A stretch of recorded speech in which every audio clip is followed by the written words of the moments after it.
Bismillahirrahmanirrahim. Assalamualaikum warahmatullahi wabarakatuh. Alhamdulillah pada hari ini kita bisa melanjutkan perkuliahan kita di pengelolaan lumpur tinja. Pada pertemuan kali ini kita akan membahas masalah pengaturan sistem pengelolaan air limbah domestik sistem setempat, di mana sebenarnya IPLT adalah salah satu komponen dari SPAL DS ini. Oke, kemudian secara umum ini capaian pembelajaran lulusan, dan kita di pertemuan kedua ini masuk di CPMK, capaian pembelajaran untuk mata kuliah yang 5.1. Untuk capaian pembelajaran lulusannya, CPL-nya adalah mampu menggunakan teknik skill dan instrumen mutakhir yang diperlukan dalam bidang kerja teknik lingkungan. Dengan PCM satunya mampu mengidentifikasi menggunakan evaluasi sumber informasi.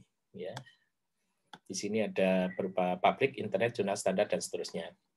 Ya, khususnya dalam hal ini adalah terkait nanti dengan norma standar perencanaan dan manual, norma standar pedoman dan manual, mohon maaf, dan khususnya terkait di IPLT ini. Ya, kemudian nanti ada tugas-tugas terkait dengan pertemuan kali ini. Apa yang akan kita bahas? Kita akan membahas terutama terkait dengan NSPM yang terkait dengan perencanaan IPLT, ya. Khusus IPLT ya, nanti secara umum juga akan kita jelaskan. Kemudian juga pengolahan air limbah sistem setempat dan terkait dengan SDGs. Nah, gambaran umum perkuliahan kita adalah seperti ini sebenarnya. Jadi kalau kemudian diamati di mana kemudian letak dari peraturan itu, ya letak peraturan itu sebenarnya adalah untuk melingkupi ini semua, ya. Mulai dari perencanaan terperincinya, kemudian juga perencanaan layanan pengangkutan lumpur tinjanya. Jadi payung untuk melaksanakan ini semua itu harus ada dasarnya. Artinya kenapa kita harus melakukan ini misalnya? Ya, peraturan itulah sebenarnya menjadi landasan kita untuk merencanakan ini semua. Ya, ini saya ambil dari buku utama Pedoman Perencanaan Teknik Terinci untuk instalasi pengelolaan lumpur tinja, ya, dari PUPR tahun 2017. Kemudian saya kaitkan dengan CPMK kita nanti. Detail untuk ini ada di dalam rencana pembelajaran semester yang juga sudah saya upload di dalam Google Classroom. Jadi apa saja nanti ya, 3 materi ini yang terutama, ada beberapa bagian yang mungkin tidak saya detailkan karena ini sudah disampaikan di dalam perkuliahan epidemiologi dan dasar sanitasi.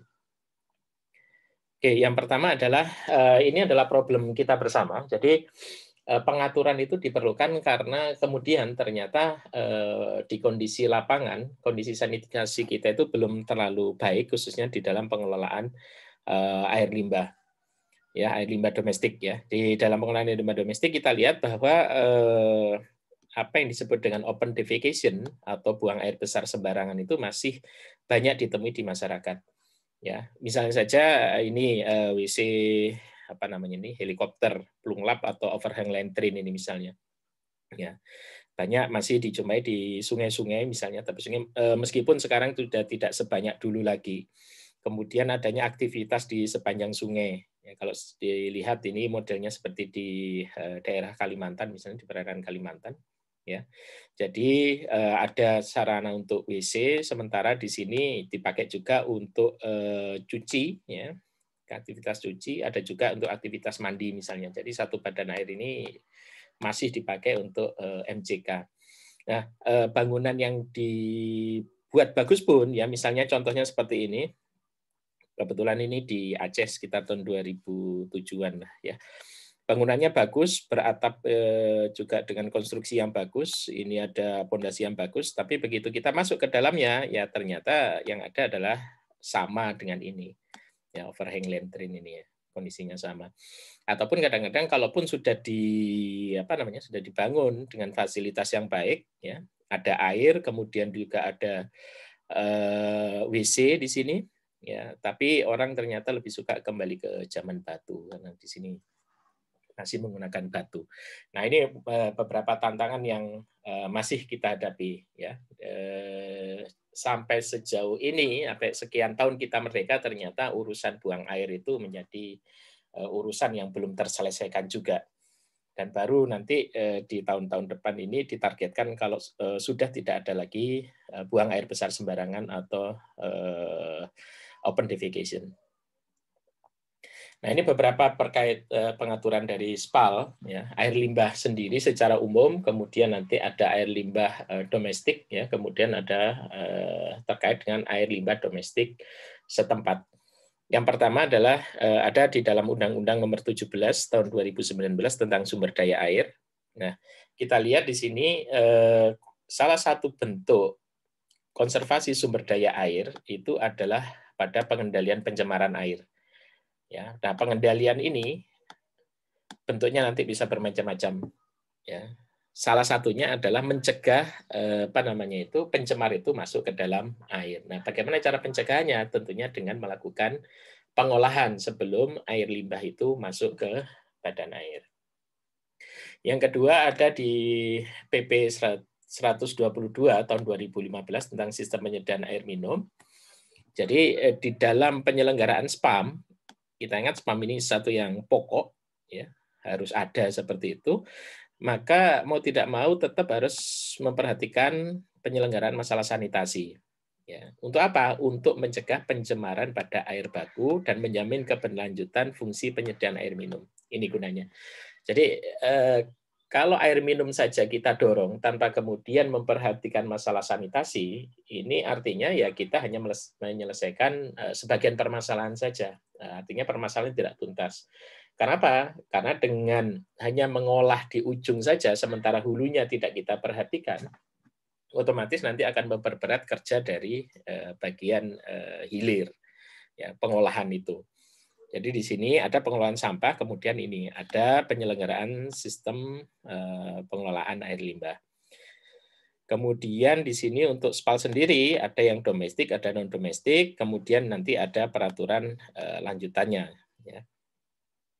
Kemudian juga peraturan, nah ini peraturan menteri dimaksudkan sebagai pedoman bagi penyelenggaraan SPALD untuk memberikan pelayanan pengelolaan air limbah domestik kepada seluruh masyarakat. Ini detailnya ada di dalam peraturan Menteri Pekerjaan Umum nomor 4 tahun 2017 tentang penyelenggaraan SPALD.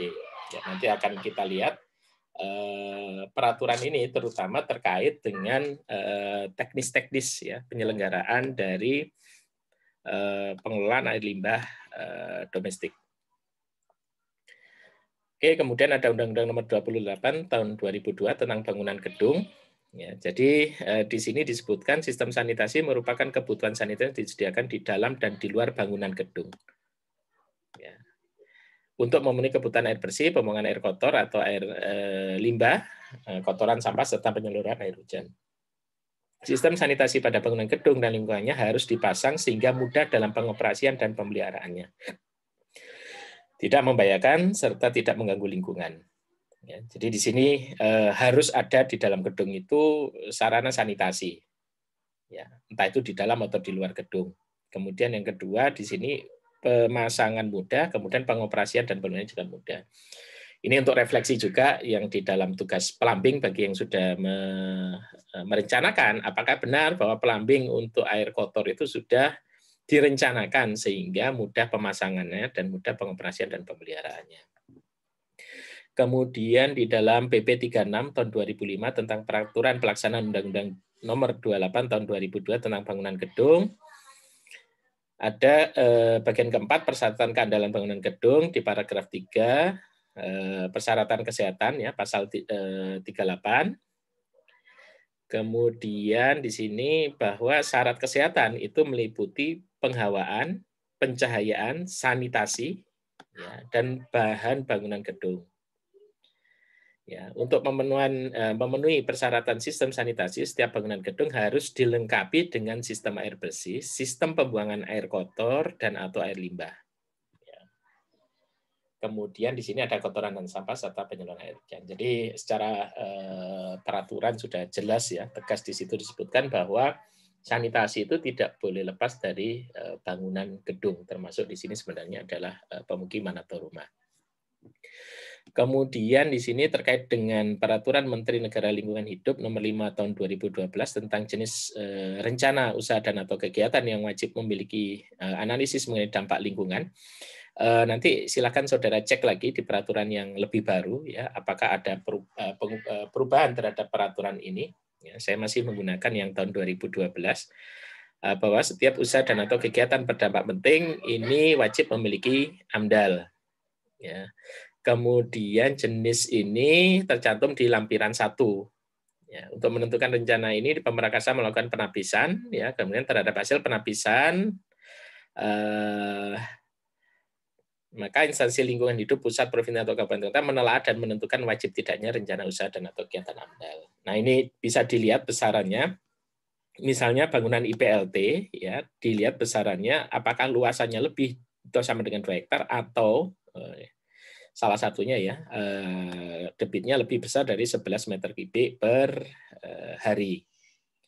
Ini setara untuk layanan 100.000 orang, dampak potensialnya berupa bau, gangguan kesehatan, dan seterusnya.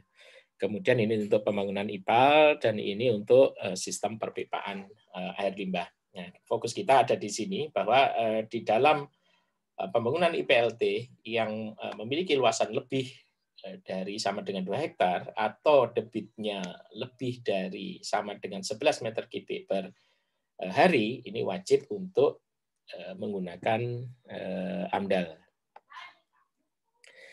Kemudian lanjutan, ini Peraturan Menteri Negara Lingkungan Hidup Nomor 13 Tahun 2010 tentang upaya pengelolaan lingkungan hidup dan pemantauan lingkungan hidup. Ya.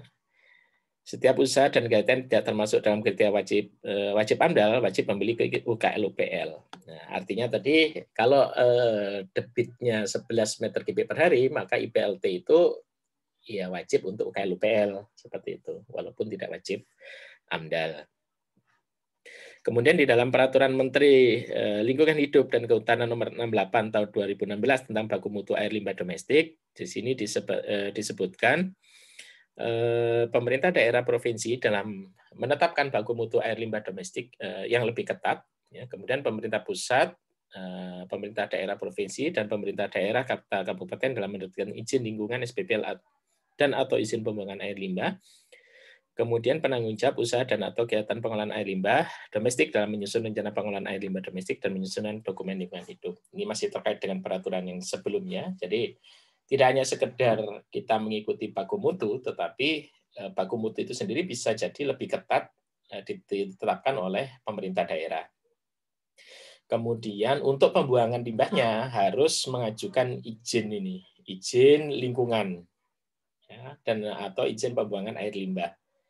Ya, prosedurnya seperti itu. Kemudian ada penanggung jawab usaha kegiatan pengolahan air limbah domestik. Dalam penyusunan perencanaan ini harus menyusun dokumen lingkungan hidup. Artinya apa? Kalaupun ini program pemerintah yang baik, ya tetap nanti proses monitoring dan pengawasannya barangkali dilakukan oleh instansi yang lain. Ya, sehingga dengan terbitnya izin ini, anggaran untuk pengawasan atau monitoring itu juga bisa dibuat atau dianggarkan. Ya, jadi jangan sampai ada fasilitas pemerintah yang sektor pemerintah yang lain yang khusus monitoring ini tidak tahu. Ya. Karena tidak tahu, tidak ada anggaran yang turun sehingga ini menjadi tidak termonitor seperti itu. Oke, sudah disebutkan tadi di teknisnya bahwa ada dua, paling tidak ada dua. Yang pertama ada di Permen PU nomor 4 tahun 2017 tentang penyelenggaraan sistem pengelolaan air limbah domestik, khususnya lampiran 2 dan 3. Kemudian ada di SNI 2398 tahun 2017 tentang tata cara perencanaan tangki septik dengan pengolahan lanjutan. Nah, di dalam Permen PU nomor 4, kita lihat untuk penyelenggaraan komponen SPALD setempat, maka komponen-komponennya adalah pengolahan setempat, kemudian pengangkutan, dan pengolahan lumpur tinja. Kemudian kegiatan survei yang dilakukan adalah survei sarana SPAL-DS, ya. Sementara untuk pengangkutan survei pemetaan layanan lumpur tinja terjadwal atau LLTT. Sementara untuk pengolahan lumpur tinja di sini ada survei geolistrik dan topografi. Ya. Untuk proses penyusunannya ini akan kita detailkan lagi pada pertemuan mendatang, ya, penentuan jumlah SR, perhitungan timbulan air limbah, penentuan unit penunjang. Sementara untuk pemetaan LLTT atau L2T2 seperti itu, penentuan wilayah pelayanan, perhitungan jumlah rumah tiap zona, perhitungan kebutuhan truk, ritasi, kemudian ada perkiraan biaya, dokumen dan seterusnya. Sementara untuk survei di pengolahan lumpur tinja ini terkait dengan topografi, ya, kemiringan atau elevasi dari lokasi, kemudian terkait dengan geolistrik, ya, adanya air tanah di situ, ya. Kemudian juga sebenarnya ada tes-tes yang terkait dengan kondisi tanah, seperti tes boring ataupun sondir gitu. Ya. Jadi di sini perhitungan air limbah, analisis kuantitas dan seterusnya. Ini yang nanti akan kita jelaskan pada pertemuan mendatang. Tapi yang jelas untuk perencanaan komponen aspal DS ini, ya, kita harus merencanakan pengolahan setempat, kemudian pengangkutan dan lumpur tinja. Ini adalah 3 hal yang tidak bisa terpisahkan di dalam perencanaan untuk IPLT, ya, karena kita jadi ujung sini. Oke, nah sukses atau tidaknya sebenarnya tadi di dalam IPLT itu adalah ada atau tidaknya lumpur tinja yang masuk. Sering ada 2 kasus kalau di dalam perencanaan lumpur tinja itu. Yang pertama adalah desainnya itu kebesaran atau over design, atau desainnya kekecilan, ya, under design. Nah, karena apa? Karena berbeda dengan IPAL yang kita bisa merencanakan dengan lebih akurat terkait dengan masalah sambungan rumahnya. Maka pada IPLT ini kita agak sulit untuk menentukan berapa sebenarnya rumah-rumah yang memang septic tank-nya dalam kondisi yang bagus. Ya, sampai dengan saat ini satu-satunya cara yang paling mudah adalah dengan melihat tiap septic tank itu ada isinya atau tidak gitu. Begitu tidak ada isinya berarti dia jelek kondisinya. Nah, masalahnya dengan kondisi yang jelek ini, bagaimana cara mewajibkan agar mereka mau untuk memperbaiki septic tank-nya sehingga sesuai dengan standar. Ya. Terus terang saya belum pernah membaca peraturan yang bisa untuk memaksakan itu, misalnya kalau dia kosong dia harus diganti misalnya, ya. Kecuali ada perda yang terkait dengan L2T2 tadi, ya, sehingga kalau ketahuan kosong ya otomatis dia bisa dipaksa untuk merenovasi dari septic tank-nya. Nah, oleh karena itu untuk bagian dari akurasi atau pengukuran berapa sebenarnya yang nyata yang baik, yang aman kondisi septic tank-nya, maka kita di sini harus melakukan pengukuran. Nah, pengukuran ini biasanya nanti berupa data statistik, ya, biasanya nanti ada di dalam Susenas. Kita mengacu pada target bahwa pada tahun 2030 mencapai akses terhadap sanitasi dan kebersihan yang memadai dan merata bagi semua, dan menghentikan praktik buang air besar di tempat terbuka. Ya, ini makanya agak beda pengertian dengan yang di depan tadi, bahwa menghentikan praktek buang air besar di tempat terbuka, ya, itu sebenarnya belum tentu juga dia menjadi aman. Ya. Terbukti tadi contoh misalnya saja yang di bangunan di pinggir sungai tadi, bangunannya bagus, tertutup atap seng, artinya kan dia tertutup, tapi tetap saja dia tidak aman karena pembuangannya masuk ke dalam sungai. Kemudian memberikan perhatian khusus pada kebutuhan kaum perempuan serta kelompok masyarakat yang rentan. Ya, ini menjadi perhatian kita bersama agar jangan sampai kemudian pemenuhan target ini ya sekedar sekedar memenuhi definisi. Ya, ini misalnya tidak buang air di sungai, di kebun, di sawah, ya, atau tempat terbuka lain. Buang airnya di tempat tertutup, tapi tetap saja dia tidak salur tempat yang aman. Artinya ini kurang tepat, ya, seperti itu. Nah, indikatornya apa? Persentase rumah tangga yang memiliki akses terhadap pelayanan sanitasi yang layak, yaitu jumlah rumah tangga yang memiliki akses terhadap fasilitas sanitasi yang layak dibagi dengan jumlah rumah tangga seluruhnya dinyatakan dalam satuan persen. Kemudian jumlah desa kelurahan yang sudah ODF, Open Defecation Free, ya, atau stop buang air besar sembarangan, ya, yang menunjukkan pendekatan terhadap tingkat praktek PABS di Indonesia.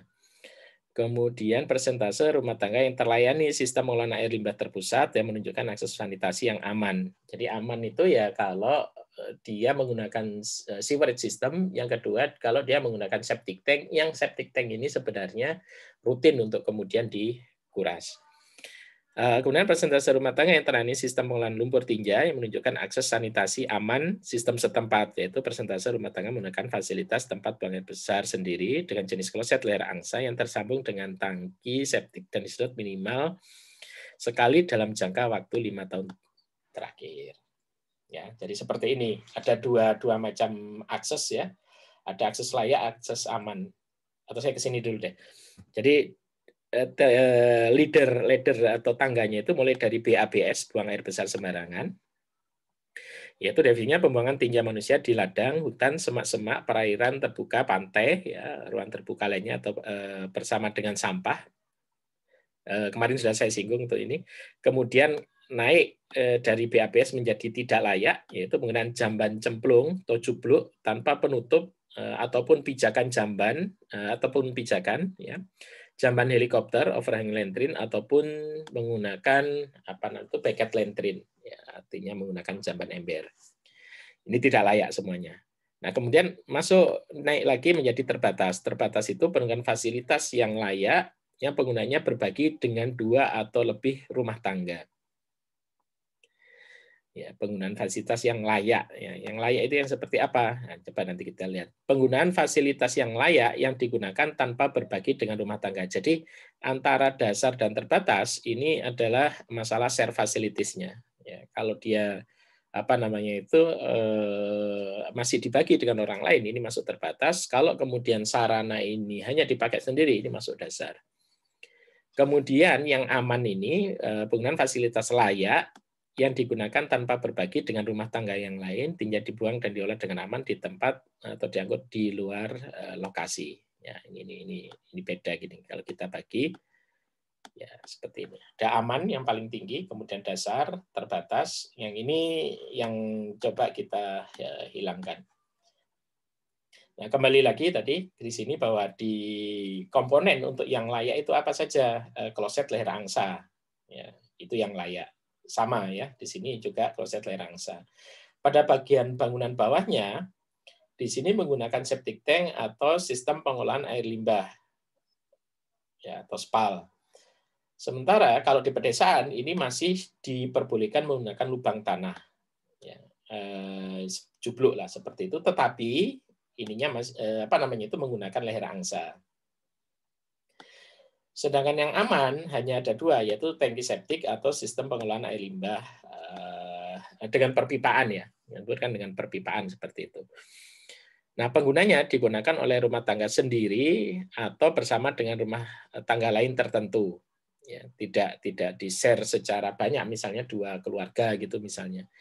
Sedangkan di sini yang aman ya 1 keluarga atau 1 rumah tangga. Di sini tidak ada penilaian untuk akses layak terhadap penyedotan, frekuensi penyedotan, sementara untuk akses aman itu minimal sekali dalam jangka waktu 5 tahun terakhir. Ya, jadi kalau kita ingin akses yang seperti apa, ya ini definisinya adalah 1, dia menggunakan leher angsa, terus dia menggunakan septic tank digunakan sendiri, kemudian dikuras minimal sekali dalam 5 tahun. Itu baru kemudian disebut sebagai akses yang aman. Nah, ini penjelasan yang tadi ya, masih sama sebenarnya. Nah, sekarang masuk di dalam teknis penanganan air limbah. Ya, jadi secara umum ini sudah pernah disinggung juga, dan saya kira ini satu slide yang harus jadi pegangan seperti itu di dalam pengelolaan air limbah. Kita punya sistem yang setempat, kita juga punya sistem yang terpusat, ya, terpusat seperti ini. Layanan terpusat ini ya. Nah, tadi sudah disebutkan bahwa untuk yang setempat itu mulai dari ada WC leher angsa dengan septic tank, ya, ataupun skala komunal ya sama dengan menggunakan pengolahan selain septic tank, artinya yang lebih baik ya di luar septic tank. Kemudian ada pengangkutan menggunakan truk tinja, kemudian masuk di IPLT. Sementara untuk yang terpusat ada sistem subsistem layanan, ya, pipa tinja, pipa non tinja, penangkap lemak, pipa persil, ya ini ada di di rumah. Kemudian subsistem pengumpulan yang menggunakan perpipaan air limbah dengan menggunakan pipa pengumpul retikulasi. kemudian ada pipa induk, kemudian ada sarana dan prasarana pelengkap, ada manhole misalnya, ada stasiun pompa. Dari sini kemudian dia diolah pada subsistem pengolahan terpusat. Ya, ada IPAL skala perkotaan, ya, kapasitasnya untuk 20.000 jiwa atau lebih. Skala pemukiman 50 sampai 20.000 jiwa, ya. Dan IPAL skala kawasan tertentu. Untuk yang IPAL skala pemukiman, ya di sini tetap harus dilakukan pengurasan lumpur, dan lumpurnya ini dibawa ke IPLT. Ya, ini yang kita kenal pada saat di rumah, ya, ada yang disebut dengan black water, ya, yang berisi tinja, urin, dan air. Kemudian ada yang disebut dengan grey water, ya, air yang berisi air bekas mandi, masak, dan cuci. Nah, biasanya ini masuk ke dalam selokan. Ya, kita pahami bahwa ini adalah praktek yang salah, dan ini harusnya dia masuk ke dalam septic tank atau pengolahan yang lain. Ya, tidak diolah tidak dibuang langsung ke dalam sistem drainase. Kenapa? Ya sebenarnya nanti ini menimbulkan masalah yang sama juga ya dengan black water. Nah, pada pendekatan yang lain misalnya di dalam ecological sanitation, ya black water ini nanti dibagi menjadi ada yang yellow water, maaf ini brown water ya, kemudian ada yellow water di sini. Yang masing-masing diolah secara terpisah dan kemudian dimanfaatkan secara terpisah. Tapi barangkali itu di luar konteks pembicaraan kita. Nah, bagaimana cara kita memilih yang terpusat dan yang setempat? Ini alur dari Permen PU nomor 4 2017 tadi, bahwa faktor yang kita perhatikan adalah kepadatan penduduk, kedalaman air tanah, permeabilitas tanah, ya, kemampuan pembiayaan, kemudian ini aspek topografi, dan apakah dia pada kawasan tertentu. Ya, jadi misalnya kita lihat satu pemukiman.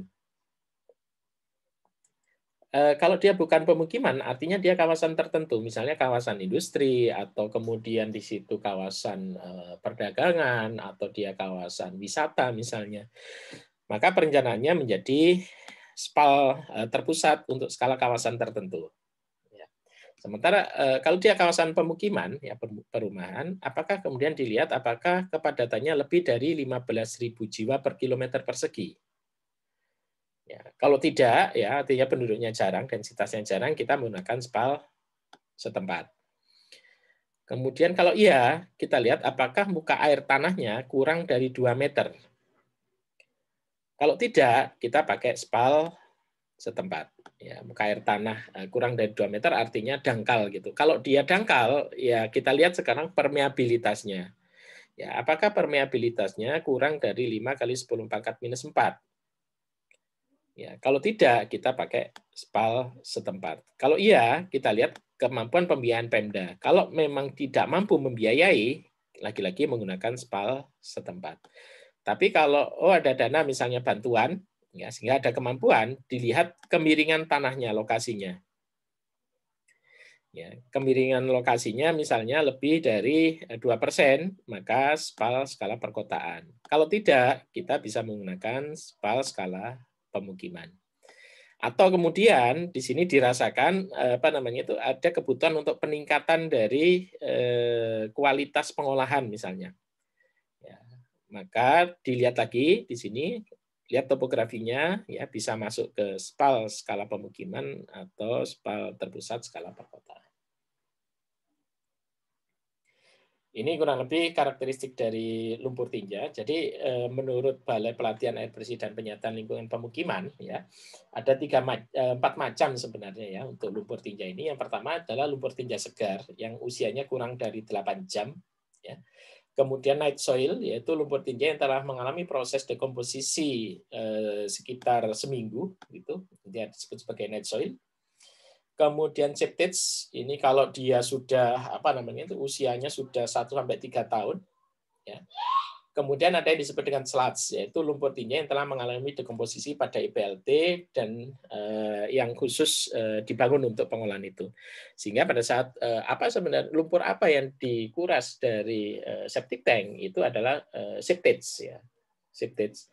Kalau dia malamnya masih digunakan, ya berarti berarti dia juga terkandung lumpur tinja segar dan juga night soil. Tapi dominan nanti adalah septage-nya. Nah, septage ini mempunyai karakteristik yang spesifik, yang berbeda dengan fresh phases gitu. Ya. Jadi di sini nanti bisa kita bandingkan misalnya berapa misalnya saja pada COD-nya, ya COD-nya sekitar 10.000 lah seperti itu. Sementara kalau dia fresh phases antara 500 sampai 2.500. Berapa perbandingan BOD COD-nya? 5:1 sampai 10:1. Sementara di sini 2:1. Artinya apa? Komposisi COD-nya lebih banyak.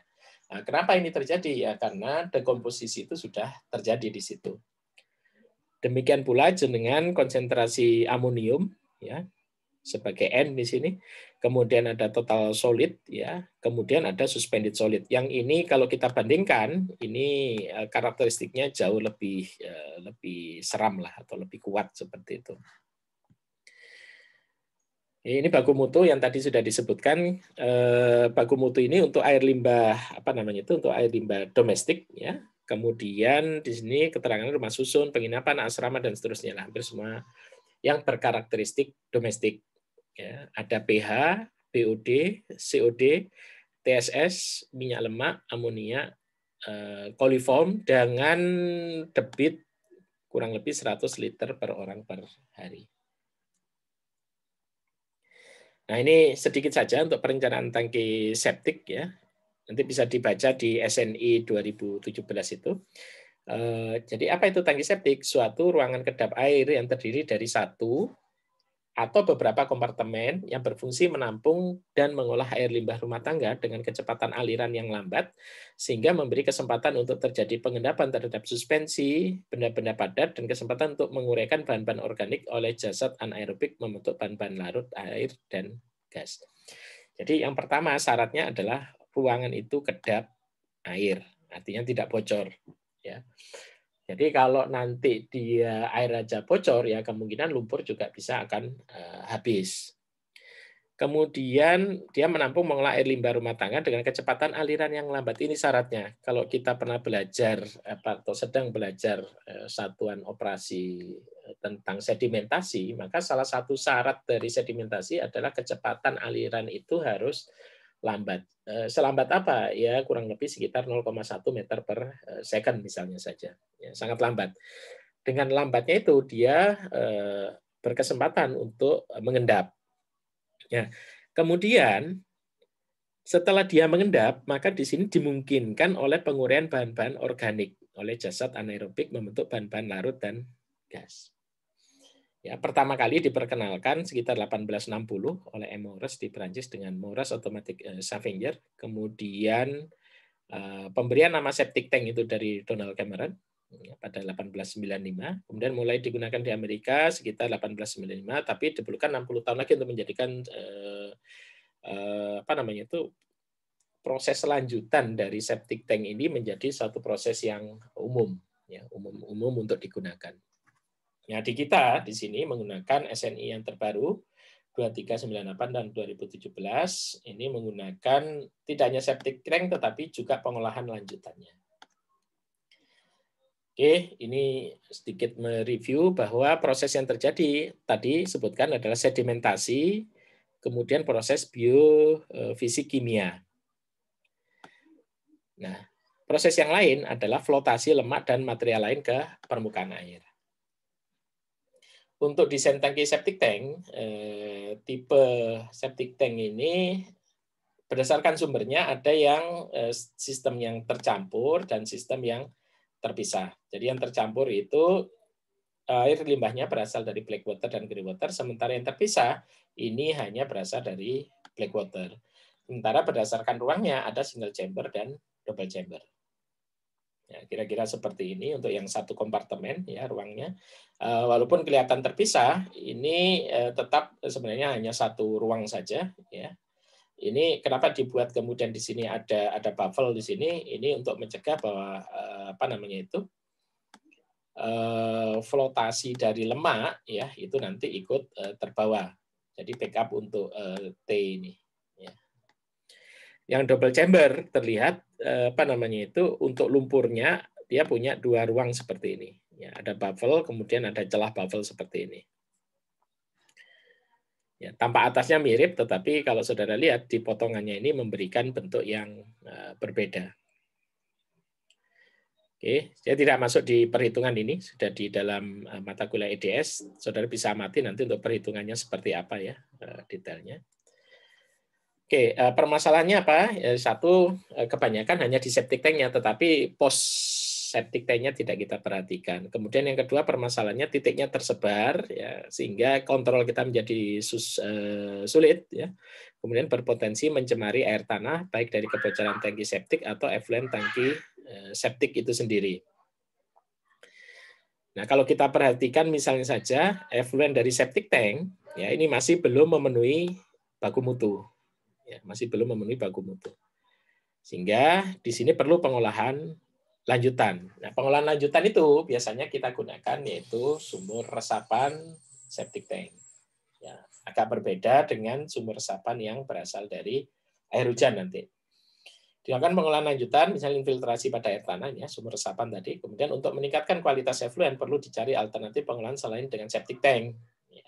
Nah, alternatifnya di dalam SNI tadi kita lihat berdasarkan tinggi muka air tanahnya. Kalau air tanahnya tinggi, kita bisa menggunakan upflow filter atau taman sanita. Ya. Kalau air tanahnya rendah atau dalam gitu, ya kita lihat berdasarkan apa namanya itu jumlah jiwanya. Ya kalau kurang dari 10 jiwa menggunakan sumur resapan, kalau lebih dari 10 jiwa menggunakan bidang resapan dan taman sanita. Definisinya, kalau sumur atau bidang resapan, sumur atau bidang untuk menampung dan meresapkan air ke dalam tanah melalui media ijuk dan kerikil. Kalau taman sanita, pengolahan lanjutan yang berasal dari tangki septik menggunakan media kerikil dan tanaman air. Sedangkan upflow filter menyaringkan air dengan arah aliran ke atas melalui media kerikil dan pasir. Kira-kira seperti inilah ya untuk bidang resapan ya, bidang dan juga sumur. Kalau sumur ke dalam, kalau bidang ini cenderung untuk meluas. Penggunaan upflow filter seperti ini, jadi dia bisa dipasang bersamaan dengan septic tank-nya, ya, seperti ini, ataupun double chamber yang seperti ini dari IWOS, ataupun menggunakan ya mirip dengan wetland lah ya, kalau kita sebut seperti itu, atau taman sanita kalau di dalam istilah PU. Ya, demikian berarti yang bisa saya sampaikan terkait dengan perkuliahan ini. Satu lagi nanti ada tugas bagi saudara, yaitu membuat identifikasi NSPM SPAL-DS pada tiap komponen penyelenggaraan. Jadi tadi ada pengolahan setempat, kita partisi saja di septic tank, ya. Kemudian ada sistem pengangkutan, ya. Kemudian ada IPLT. Nah, ini dilihat ada nggak peraturannya untuk septic tank. Tadi kan ini sudah ada SNI misalnya. Kemudian ada Permen PU nomor 4. Nah, alangkah lebih baiknya saudara sebutkan pada lampiran berapa atau pasal berapa yang terkait dengan perencanaan. Bagaimana dengan konstruksinya atau aplikasinya, ya, bagaimana dengan operasi dan pemeliharaannya. Ya, nanti dikumpulkan insya Allah pada pertemuan atau sebelum pertemuan minggu depan. Nah, demikian perkuliahan kita pada pagi hari ini. Semoga bermanfaat. Ya, kita akhiri dengan bacaan hamdalah. Alhamdulillahirabbil alamin. Assalamualaikum warahmatullahi wabarakatuh.